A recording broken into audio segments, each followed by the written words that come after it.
Geger video 4 anggota OPM kabur kocar-kacir di keker drone TNI. Sebuah video yang beredar di media sosial membuat gempar dunia maya, sebab ada 4 orang anggota kelompok kriminal separatis bersenjata atau KKSB Organisasi Papua Merdeka atau OPM yang kabur ketakutan gara-gara diintai pesawat tanpa awak Tentara Nasional Indonesia atau TNI. Dalam pantauan FIFA Militer dari akun YouTube resmi fifa.co.id, 1 menit 41 detik terlihat sebuah gambar yang berasal dari pantauan pesawat tanpa awak atau drone milik TNI. Drone TNI yang tengah melakukan patroli dan pengintaian mendapatkan ada 4 orang anggota OPM yang melintas di jalan tanah. Tampak keempat orang anggota OPM itu membawa senjata api berupa senapan. Setelah mengetahui ada drone yang mengintai, sontak keempat anggota OPM itu melarikan diri ke semak ilalang sebelum akhirnya masuk ke hutan. Sebelum melarikan diri ke hutan, tampak pula seorang anggota OPM melemparkan sesuatu ke arah drone. Namun demikian, lemparan anggota OPM itu tidak mengancam lantaran drone berada di ketinggian. Hampir sepekan anggota OPM melakukan aksi biadab terhadap anggota Satuan Tugas Pengamanan Perbatasan atau Satgas Pamtas penyangga mobile. FIFA Militer melaporkan dalam berita Senin 15 Februari 2021, sejak Januari 2021 anggota OPM telah membunuh 4 orang prajurit TNI Angkatan Darat yang tengah bertugas di Papua.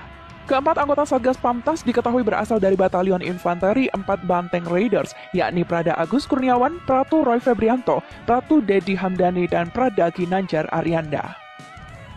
Prajurit TNI tewas lagi. Bamsot minta KKSB Papua segera diberantas.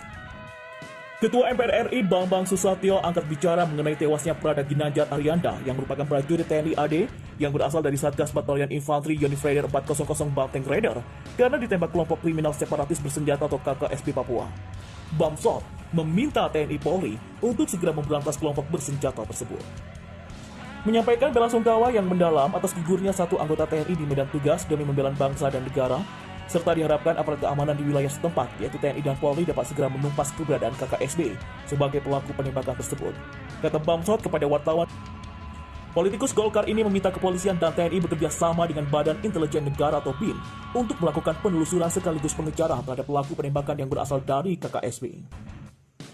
Aparat harus menindak tegas para pelaku sesuai dengan hukum positif yang berlaku, di samping mempersempit ruang gerak dari KKSB. Mengingat sepanjang tahun ini, 4 anggota Satgas Yonif R400BR yang menjadi korban KKSB di Intan Jaya, Papua, ujarnya. Pemerintah, kata Bamsot, dalam hal ini Kementerian Pertahanan, bersama TNI dan Polri harus memperkuat dan meningkatkan pengamanan di wilayah konflik itu. Selain itu, perlu juga mengkaji secara tepat langkah efektif dalam menumpas KKSB di Papua.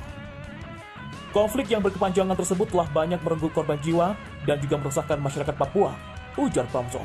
Bamsot juga meminta komitmen TNI dan Polri untuk meningkatkan keamanan dan kewaspadaan di wilayah konflik tersebut dengan mengencangkan patroli gabungan di seputaran wilayah Papua. Khususnya di objek vital maupun lingkungan penduduk, patroli gabungan tersebut dapat memberikan rasa aman sekaligus mempersempit ruang gerak KKSB, ujarnya.